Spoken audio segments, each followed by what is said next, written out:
azuis e luva de pedreiro.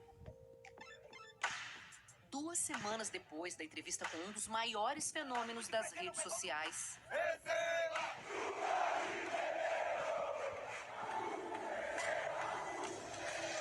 Receba! o Fantástico mostra que estava censurado por ordem da justiça. Aqui essa multa de 5 milhões. Pagava multa de 5 milhões. Eu nem sabia que o contrato era de 5 milhões. Faz as perguntas que estavam no ar há 15 dias. Você considera esse contrato um contrato equilibrado? Você Por falava exemplo. de valores para ele. O que Alan, o primeiro empresário do Luva de Pedreiro, responde, você vai acompanhar ao longo dessa reportagem. Enquanto a gente gravava com Alan no Rio de Janeiro, uma outra equipe do Fantástico estava com o Irã, o Luva, na região metropolitana do Recife, na casa nova em que ele mora. A vida de Luva girou 180 graus de fevereiro para cá, desde que ele assinou um contrato. Ele multiplicava seguidores dia a dia. Chegou a mais de 18 milhões no TikTok, mais de 17 milhões no Instagram, 2 milhões no Facebook e mais de 1,5 milhão no YouTube. Era chamado para fazer propagandas de grandes marcas. Já tô no exterior, já é? Aparecia ao lado de celebridades. Era convidado para fazer trabalhos no exterior. Só que os mais chegados, que acompanhavam essa subida vertiginosa, não entendiam por que o criador do bordão mais famoso dos últimos tempos Receba! diz que não recebia por tanto sucesso. Rapaz, o dinheiro nunca chegou nada. Ninguém não sabe nem quanto tem, nem que nada. Dizia que ia construir a casa em nada. Oxi. Dizia que era pra gravar toda hora conteúdo, quantidade. Ele queria quantidade. O cara tava igual prisioneiro, pô. Luva estava se referindo ao seu antigo empresário, Alan Jesus, dono da empresa ASJ Consultoria. Tudo isso, Irã contou ao repórter Maurício Ferraz.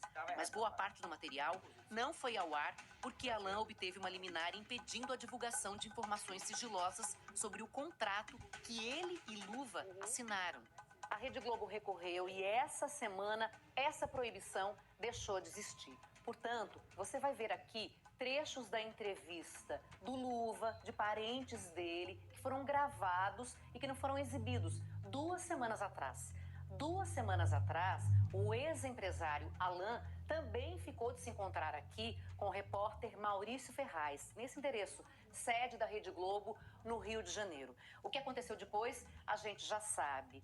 Ele desistiu da entrevista e entrou na justiça. Agora, ele ficou de se encontrar com a gente nesse mesmo endereço. Eu estava sendo ameaçado de morte, como foi enviado para vocês. Vazaram os meus dados pessoais. Eu precisei pedir ajuda, eu precisei pedir socorro. Na conversa com o Fantástico, Alan conta o que chamou a atenção no Luva de Pedreiro, na época em que Luva somava 200 mil seguidores. Olha, eu vi nele o carisma, a coisa autêntica, aquele conteúdo nativo, né? Ele tinha elementos que eu tinha certeza que daria muito certo, né? Como uma narrativa voltada para a jornada do herói, né? Aquele garoto que sonha em ajudar sua família, sonha em crescer no seu trabalho, sabe? Veio então o contato com o Irã, lá na Bahia, e um contrato em que Alan se torna empresário do Luva de Pedreiro. E eu só assino um contrato com ele quando a gente retorna em março para o Rio, junto com o pai e a mãe, e aí a gente faz a assinatura do contrato. Irã e a família deixaram a cidade de Kijing para morar no apartamento de outro influenciador, também cliente de Alan, no Rio de Janeiro. Mas o Luva continuava gravando os vídeos na casinha dele, na Bahia. Alan mostrou áudios indicando que ele havia explicado detalhes do contrato, como a porcentagem que Irã receberia pelos trabalhos. A gente vai estar ajudando vocês em tudo, tá? Eu vou colocar a internet na casa de vocês, cuidar de tudo. Tudo que a gente ganhar de dinheiro vai ser repassado à parte de vocês, metade de tudo. E a gente vai prestar conta, vai dizer para vocês quanto entrou, quanto saiu. Eu tive esse cuidado de primeiro explicar para todos eles como iria funcionar. Não tinha nenhum advogado presente. Complicado, né, pessoal? Deixei vocês analisar aí quase até a metade do vídeo. Vou dar uma pauta aqui para vocês. A gente vê muita ingenuidade, né, do garoto aí. uma falta de conhecimento muito grande, uma inocência muito grande. E tem muitas pessoas que é assim, né? Então, que esse vídeo aí sirva de lição para muitos, né? É um grande aprendizado pra gente não cair em conversa de pessoas, prestar mais atenção, procurar estudar mais, entender mais, né? Vamos continuar acompanhando aí e ver o que vai acontecer. Não tinha, eu fiz a leitura do contrato pro Irã. O Irã é extremamente inteligente, tá? O Irã, ele sabe ler. E o que dizia esse contrato? Eu sei lá, nem li, não sabia de nada, eu não sei muito ler não, esse negócio. Sou meio fraco. Você estudou até... Até a sétima. E teu pai também não? Pai não sabe não também, pai não sabe, não estudou não ele. A irmã de Irã diz que ele nunca escreveu as próprias legendas quando postava. Você quer que eu te ajude? Posso te ajudar? Aí ele só soltava o vídeo, pra mim colocar a legenda e responder. Ele não tinha, assim, essa dinâmica. Por isso, ela ficou preocupada quando soube que os pais analfabetos e o irmão, que não sabe ler e escrever direito, ficaram sem qualquer supervisão durante a assinatura de um contrato importante, cheio de cláusulas que previam punições em caso de rescisão e apenas para uma das partes, para o Irã. Existe uma multa muito grande, né, muito alta, 5.200.000 reais, só para um lado. Por exemplo, o contrato que eu tenho com o meu outro criador de conteúdo é o mesmo contrato do Irã. Você considera esse contrato um contrato equilibrado? Com certeza. Quando nós falávamos que nós ia sair dele, um dia dizia que não tinha como nós sair não, que nós não tínhamos dinheiro para pagar. Como que você pagaria esse dinheiro, essa multa aí? O pai ia ficar chorando direto, pô. O que eu sinto mais é isso, a enganação que ele fez com nós. O senhor se sentiu enganado? Eu senti muito enganado. Então, a família do Luva chama essa advogada para rever o contrato. A gente apontou também, por vontade do Irã, a diminuição do prazo do contrato para metade, o que eles não concordaram. O contrato permanece com a validade de 4 anos. A gente apurou que a multa ela era unilateral.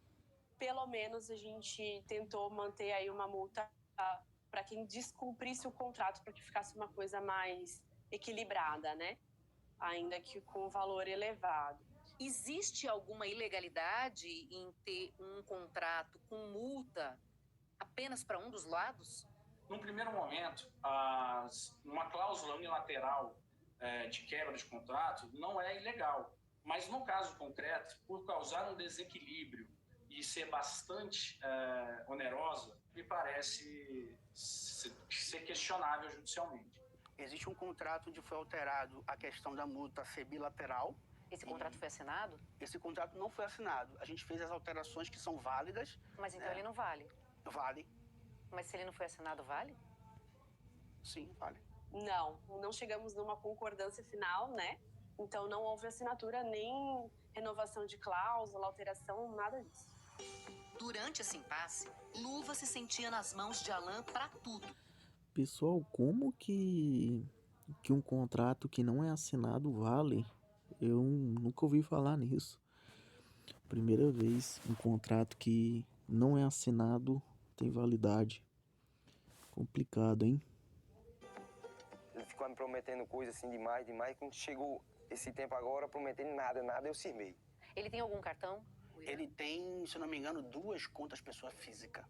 Quando ele falava, Alan, eu preciso de X para comprar isso. Toma o X. Mas era sempre pedindo para você, ele sempre tinha que Olha, pedir. Juliana, nunca faltou nada para ele. Temos um calendário que eu preciso respeitar de recebimento, certo? E quantos contratos vocês fecharam? Mais ou menos 2.200.000 por aí. Isso em menos de 4 meses de trabalho. Esses contratos começam a ser pagos a partir de julho. Ontem, por acaso, já caiu 3 ordens de pagamento.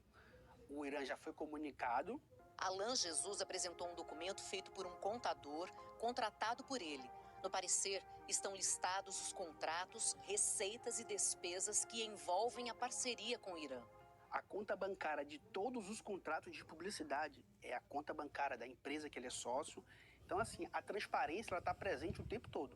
Irã reafirmou em nova entrevista gravada esse fim de semana que não sabia de valores nem de conta jurídica. Sabia não. Não sabia de conta jurídica, não sabia de nada.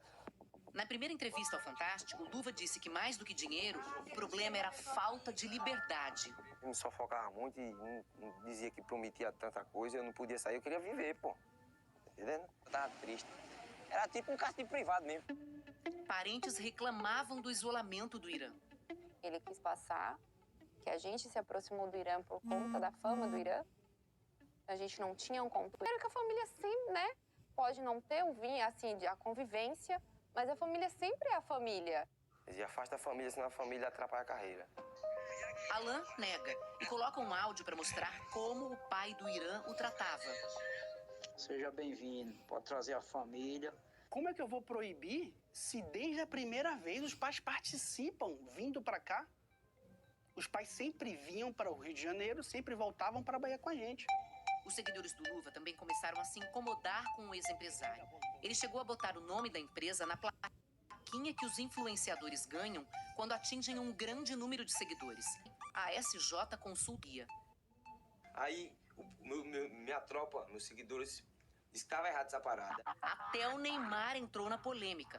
Ele questionou por que a placa não tinha apenas o nome do Luva de Pedreiro. Irã conta que foi então obrigado pelo empresário a inventar uma desculpa. Foi correndo dizer pra eu ligar pra Neymar, pra mandar um áudio, dizendo assim, que eu tinha pra mentir pra Neymar, tá entendendo? Mas você não mandou o áudio? Ele mandou mandar, pô. Ele disse que ia acabar tudo. O cara explica pra ele, né, que de repente ele não sabe. A placa do YouTube você pode ter várias. A gente ia pedir a dele quando ele mudasse de casa. Quando ir pra casa nova dele, a gente pode pedir quantas quiser.